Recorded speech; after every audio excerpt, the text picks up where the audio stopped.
Assalamualaikum warahmatullahi wabarakatuh.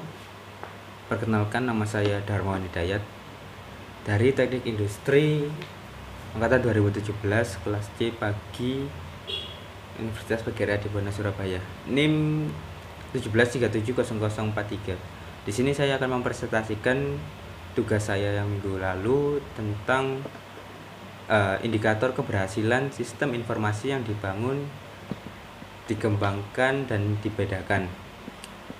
Ini yaitu mata kuliah perancangan sistem informasi bisnis. Dan lanjutnya, pendahuluan. Peran sistem informasi dalam sebuah perusahaan diibaratkan sebagai darah yang mengalir di tubuh manusia. Oleh karena itu, sistem informasi sangat dibutuhkan untuk mendukung keberlangsungan hidup perusahaan. Jika perusahaan tidak memiliki sistem informasi yang memadai, maka dalam waktu tertentu perusahaan akan mengalami ketidakmampuan mengontrol sumber daya sehingga tidak mampu bersaing dengan perusahaan lainnya. Dari pendahuluan ini, benar sih, sistem informasi itu memang penting ya. Kita dapat dan menerima informasi dari segala bidang sehingga kita bisa mengembangkan perusahaan kita, menemukan inovasi-inovasi dari perusahaan kita gitu. Kemudian konsep dasar sistem. Sistem merupakan kumpulan dari komponen-komponen yang saling terstruktur dan terpadu serta saling bekerja sama untuk melakukan fungsi dari sistem sehingga adanya ketercapaian tujuan dari sistem. Suatu sistem mempunyai karakteristik atau sifat tertentu, yaitu sebagai berikut. Yang pertama itu komponen-komponen. Nah, di komponen ini baik dari skala setiap sistem, baik itu skala kecil dan skala besar, pasti memiliki komponen, sehingga terciptanya satu kesatuan fungsi dari sistem sehingga sistem dapat mencapai tujuan atau beroperasi yang sesuai dengan apa yang dirancang. Kemudian yang kedua, penghubung sistem atau sistem interface. Penghubung sistem ini subsistem yang dapat saling memberi dan menerima sumber daya sehingga terjalinnya kerjasama dan membentuknya suatu kesatuan fungsi dari sistem. Yang nomor 3 itu lingkungan luar. Lingkungan luar itu ketidakserasian antara lingkungan luar dengan sistem dapat menyebabkan tergantungnya fungsi sistem.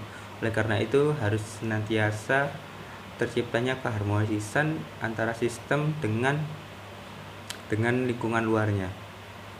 Yang keempat, batas sistem atau boundary. Batas sistem merupakan pemisah antara satu dengan sistem yang lainnya. Terus masukkan sistem bahan atau energi yang dimasukkan ke dalam sistem. Energi ini dimasukkan ke dalam sistem untuk diproses oleh sistem. Kemudian nomor 6, keluaran sistem. Keluaran sistem merupakan hasil dari pengelolaan suatu sistem. Nomor 7, pengolahan sistem. Pengolahan sistem adalah mesin atau mekanisme yang digunakan untuk mengubah dan memasukkan menjadi keluaran. Kemudian sasaran dan tujuan atau goal objective. Suatu sistem pasti mempunyai tujuan atau sasaran. Tujuan merupakan hal akhir yang ingin dicapai oleh suatu sistem. Kemudian lanjut ke konsep dasar informasi. Informasi adalah data yang penting yang memberikan pengetahuan yang berguna. Kualitas suatu informasi baru akurat, tepat waktu, relevan, dan yang menentukan nilai dari informasi adalah manfaat dan biaya. Untuk mendapatkan data yang diolah melalui suatu model menjadi informasi, penerima kemudian memberi informasi tersebut membuat suatu keputusan yang melakukan tindakan yang berarti menghasilkan suatu tindakan yang lain yang membuatnya sejumlah data kembali. Nah, di sini ada diagram tentang terciptanya informasi, alur dari informasi yang dari dasar data, kemudian dilimpahkan ke proses, terus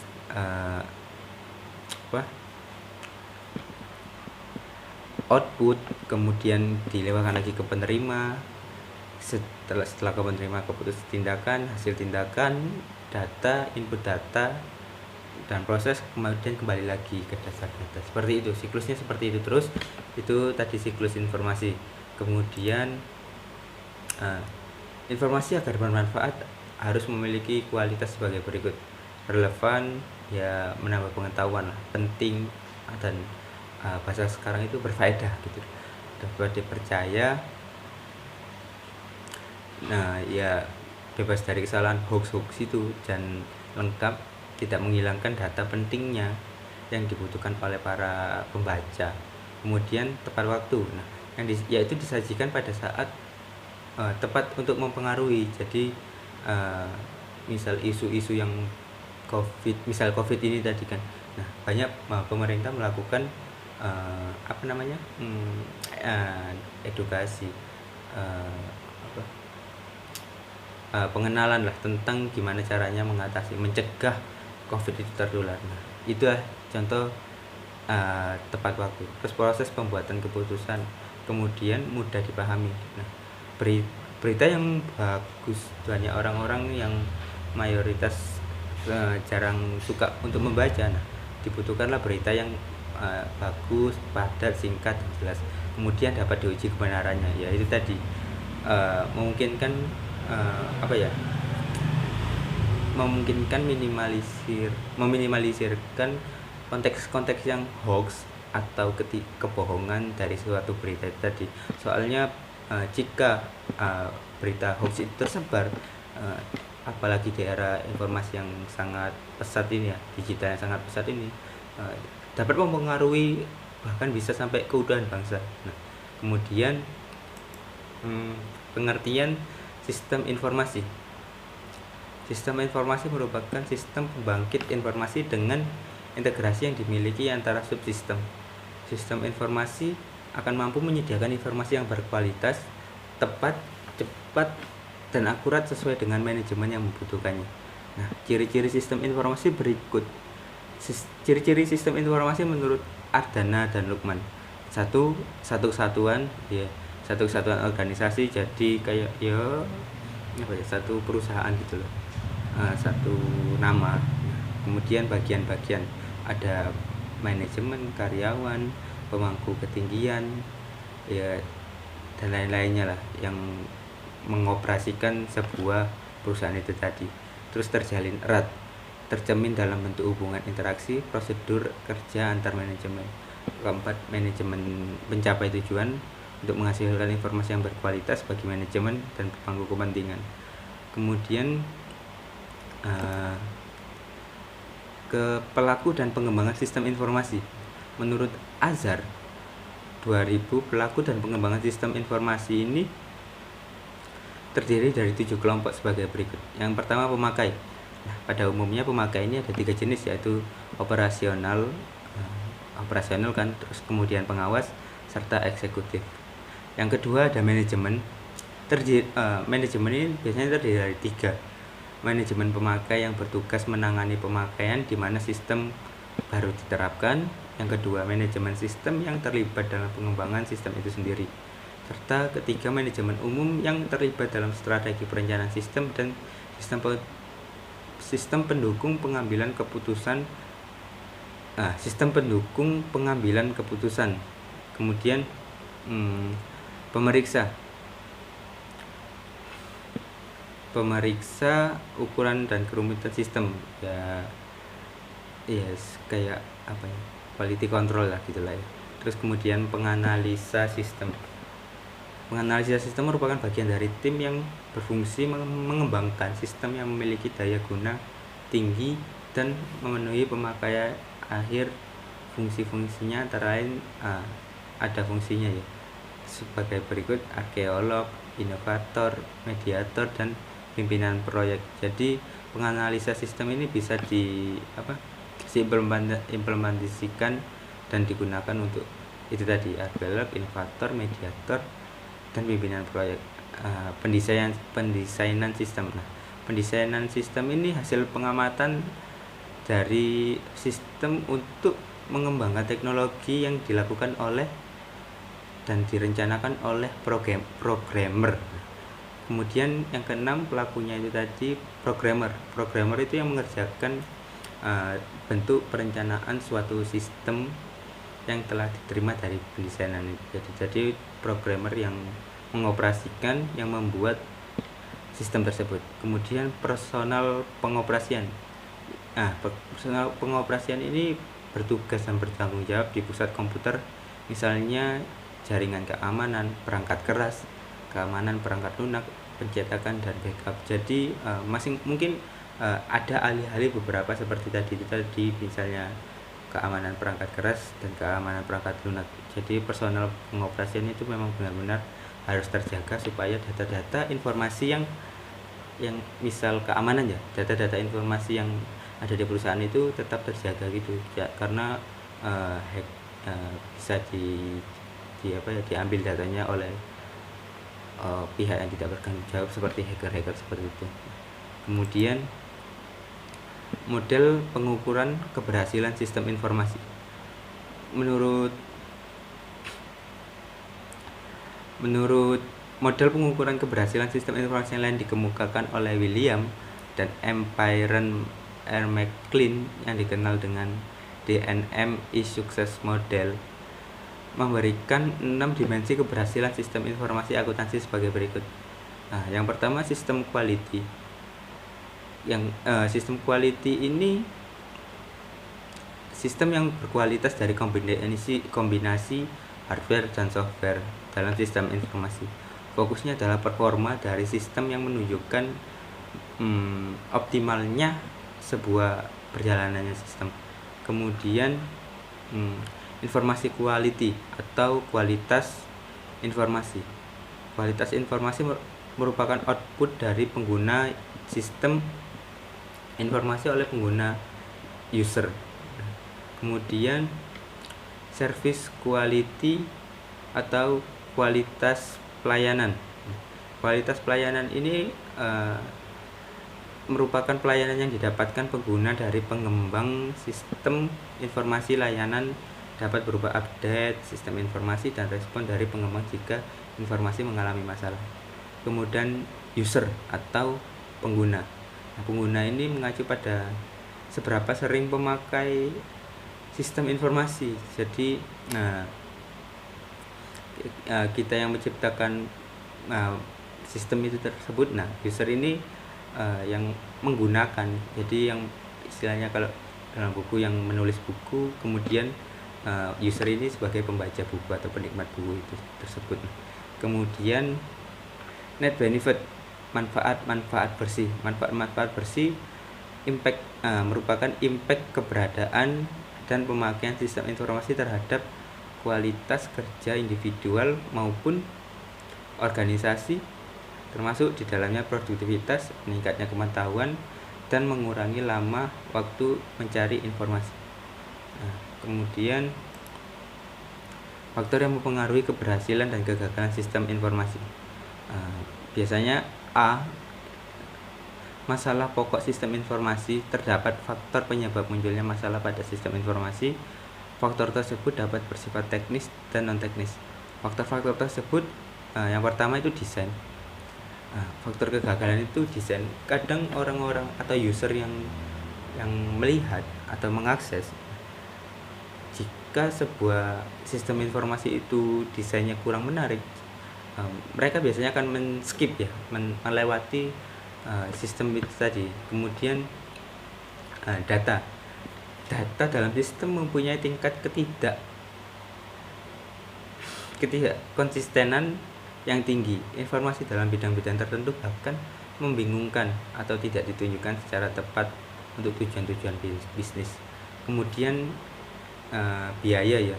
Nah, di dalam biaya ini sangat diperlukan, namun sering dalam implementasi dan pengoperasiannya itu melebihi dari anggaran gitu. Jadi memang benar-benar dalam pembuatan sistem informasi itu harus merancang betul-betul dari segi anggaran, karena ya rancangan sebuah sistem, jika kita tidak mempunyai anggaran juga susah untuk mengembangkan sistem tersebut sehingga dapat beroperasi dengan optimal itu tadi. Kemudian operasinya, sistem tidak akan berjalan dengan baik apabila informasi tidak disediakan secara tepat waktu, efisien, karena operasi komputer yang mengendalikan performa informasi tidak berjalan semestinya. Kemudian beberapa proyek pengembangan. Beberapa proyek pengembangan sistem terdapat kecenderungannya gagal karena sistem-sistem tersebut mengandung tingkat resiko yang tinggi dibandingkan dengan yang lain. Para peneliti telah mengidentifikasi ada 3 faktor yang mempengaruhinya tingkat resiko dalam resiko proyek. Yang pertama, ukuran proyek. Semakin besar ukuran proyek, semakin besar pula resikonya. Ya seperti apa ya? Ya itu tadi, kalau semakin besar perusahaannya, semakin besar juga tantangan-tantangan yang akan diterima oleh perusahaan itu tadi. Terus struktur proyek. Beberapa proyek strukturnya lebih tinggi dibanding yang lain. Persyaratan jelas dan lugas sehingga output dan proses dapat secara mudah ditentukan. Struktur proyek ini untuk berjalannya suatu proyek, sistem manajemen dari proyek tersebut harus ditata dengan rapi, dengan dengan pasti alur-alur yang dibutuhkan dari sistem itu agar tidak terjadinya seperti pengeluaran uang yang berlebihan dan pemakaian waktu yang tidak efektif dan lain sebagainya. Kemudian pengalaman dengan teknologi. Resiko proyek akan meningkatkan jika tim proyek dan staf sistem informasi kurang memiliki keahlian teknis. Semakin tinggi tingkat resiko, semakin tinggi pula usaha implementasi akan gagal. Jadi tadi kalau seumpama usaha si proyek itu tadi besar, kemudian tidak ditangani oleh orang-orang yang ahli, maka tingkat resiko yang akan dialami oleh perusahaan tersebut menjadi tinggi. Kemudian nomor 4, manajemen dan proses implementasi. Konflik dan ketidakpastian dalam implementasi proyek dikelola dan diorganisasi dengan cara yang tidak sempurna atau jelek. Kadang-kadang yaitu tadi manajemen karyawan, seperti manajemen karyawan, manajemen perencanaan, alur produksi itu tadi yang membuat kalau jelek atau kalau gagal itu akan membuat tidak sempurna dalam suatu proyek. Kemudian implementasi sistem informasi. Masalah-masalah berikut perlu diperhatikan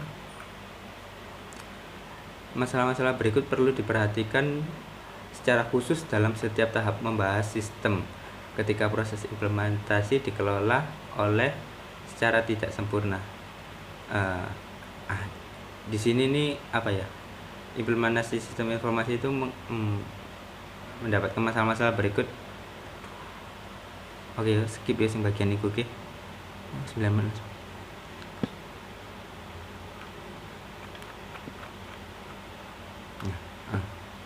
Oke, implementasi sistem informasi. Masalah-masalah berikut perlu diperhatikan secara khusus dalam setiap tahap pengembangan sistem ketika proses implementasi dikelola secara tidak sempurna. Biasanya masalah tersebut dianalisis ya.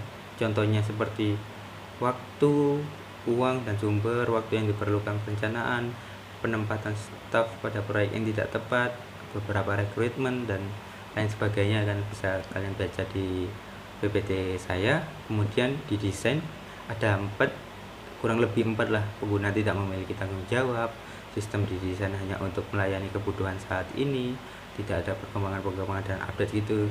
Terus spesifikasi fungsional tidak didokumentasikan secara cukup. Kemudian lanjutannya programmer. Jumlah waktu dan uang yang diisyaratkan untuk pengembangan software terlampau rendah atau program disuplai dengan spesifik yang tidak lengkap dan masih banyak lagi ya nih. Di sini ada 10. Nah, bisa kalian baca juga. Dengan tim implementasi tidak mengabaikan tes penerimaan yang cocok untuk manajemen review. Nah, konversi waktu dan uang untuk aktivitas konversi, khususnya untuk konversi data dianggarkan tidak cukup. Tidak semua individual yang akan menggunakan sistem dilibatkan sampai konversi dimulai. Yang ketiga, dokumentasi sistem dan penggunaan tidak cukup. Keempat, evaluasi kinerja tidak dilakukan. Kelima, persediaan untuk perbaikan sistem tidak cukup. Selanjutnya, kesimpulan. Kegagalan dari sistem informasi bukan hanya pada bagian-bagiannya saja, tetapi pada keseluruhan sistem yang tidak dapat digunakan sebagai yang diharapkan. Nah, jadi benar-benar kerjasama antara kebutuhan-kebutuhan sistem secara spesifik itu harus detail, harus spesifik, harus detail agar pengoptimalan sebuah sistem itu berjalan dengan baik. Kemudian sistem informasi menjadi prioritas pertama untuk dikembangkan karena besaran dan kekuatannya lingkungan eksternal dan kesamaan dari kekuatan faktor internal atau institusional. Beberapa sistem gagal karena benturan di antara keadaan atau lingkungan internal. Kemudian beberapa faktor yang dapat menyebabkan sukses atau tidaknya suatu organisasi atau perusahaan dalam menerapkan sistem informasi, yaitu faktor-faktor yang mempengaruhi kesuksesan antara lain adanya dukungan dari manajemen eksekutif, keterlibatan kita sebagai user, penggunaan kebutuhan perusahaan yang jelas, perencanaan yang matang, dan harapan perusahaan yang nyata. Sementara alasan kegagalan penerapan sistem informasi antara lain karena kurangnya dukungan manajemen eksekutif dan input dari end user, kemudian pernyataan kebutuhan dan spesifikasi yang tidak lengkap serta selalu berubah-ubah, dan inkompetentasinya secara teknologi. Nah, berikut adalah itulah presentasi dari saya tentang indikator keberhasilan sebuah sistem. Kurang lebihnya saya mohon maaf. Terima kasih. Saya akhiri. Wassalamualaikum warahmatullahi wabarakatuh.